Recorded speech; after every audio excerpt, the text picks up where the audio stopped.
आप सभी का स्वागत है किस्से और कहानियों में टेल्स फ्रॉम द हार्ट।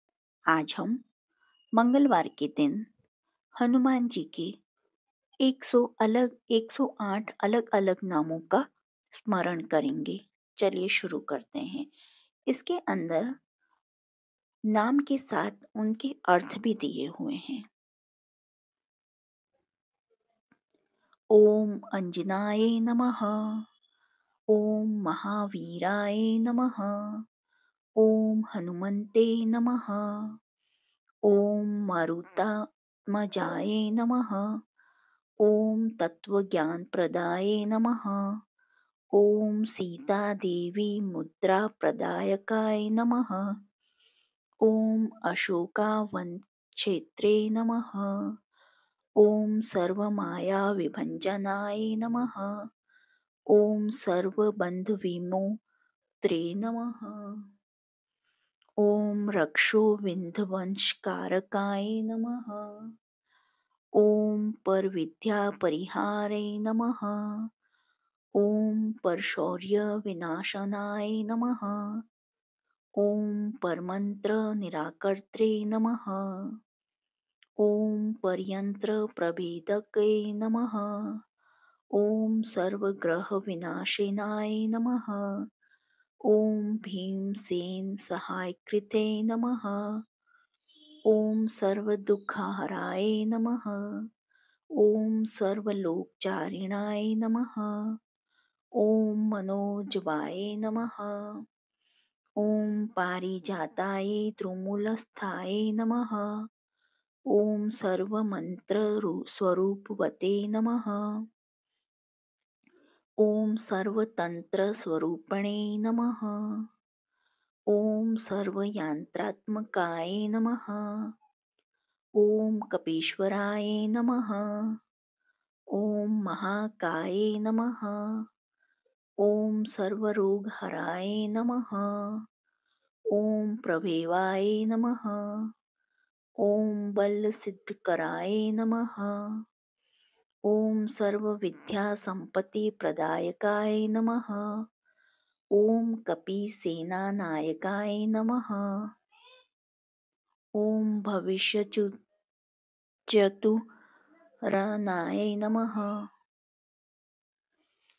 ओम कुमारब्रह्मचार्ये नमः, ओम रत्नकुण्डलदीप्तिमते नमः, ओम चञ्चलद्वाल सनतलम्बमानसिकोज्ज्वलाय नमः, ओम गन्धर्वविद्यातत्त्वज्ञाय नमः, ओम महाबलपराक्रमाय नमः, ओम काराग्रविमुक्त्रे नमः, ओम श्रृङ्खलाबन्धमोचकाय नमः, ओम सागरोत्तारकाय नमः, ओम प्राज्ञाय नमः, ओम रामदूताय नमः, ओम प्रतापवते नमः, ओम वानराय नमः, ओम केसरीसूताय नमः, ओम सीताशोकनिवारकाय नमः,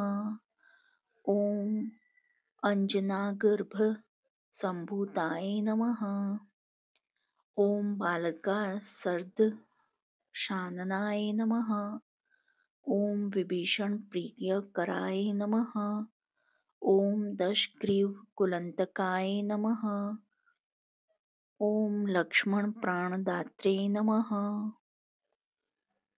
ओम वज्रकाय नमः, ओम महाद्युताय नमः, ओम चिरञ्जीविने नमः, ओम रामभक्ताय नमः, ओम दैत्यकार्य विघातकाय नमः, ओम अक्षहन्त्रे नमः, ओम काञ्चनाभाय नमः, ओम पंचवक्त्राय नमः, ओम महातापस्ये नमः, ओम लंकिनी भजनाय नमः, ओम श्रीमते नमः,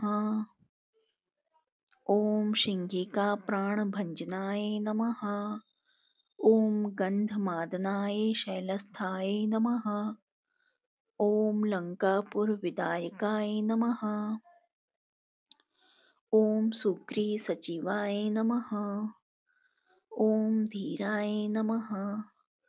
ओम शूराय नमः।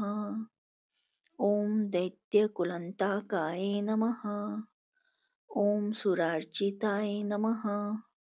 ओम महातेजसाय नमः। ओम रामचूड़ामणिप्रदकाय नमः। ओम कामरूपिणे नमः। ओम पिंगलाक्षाय नमः। ओम वर्धिमेनाकपूजिताय नमः।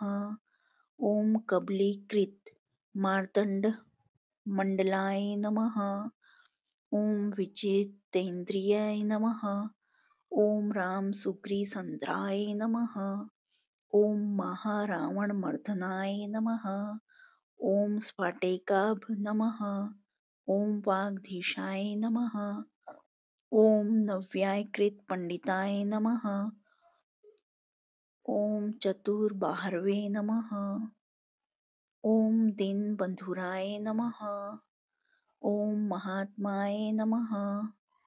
ओम भक्तवत्सलाय नमः। ओम संजीवन नगाहर्ते नमः।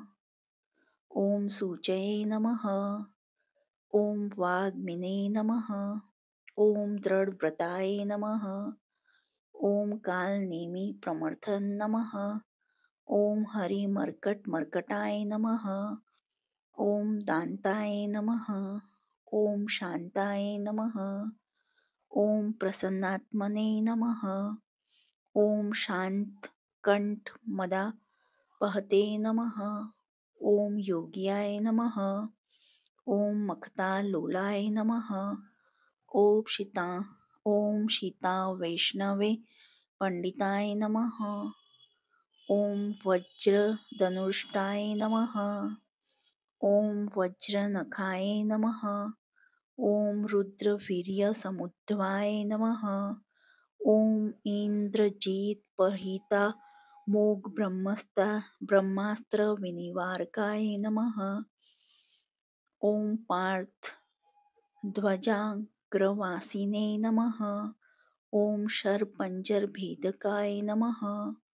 ओम दशबाहवे नमः। ओम लोकपूज्यै नमः। ओम जामप्रीतिवर्धनाय नमः। ओम सीतारामपादसेवाय नमः। इति श्री हनुमान जी 108 नाम समाप्त। जो आपको हनुमान जी के नाम पसंद आए हों तो please like share and subscribe. देखने के लिए धन्यवाद। और किसी भगवान के 108 नाम जानने की इच्छा हो और आपको आगे वाले वीडियो चाहिए तो प्लीज़ प्रेस बेल आइकन। देखने के लिए धन्यवाद। जय हिंद, जय भारत।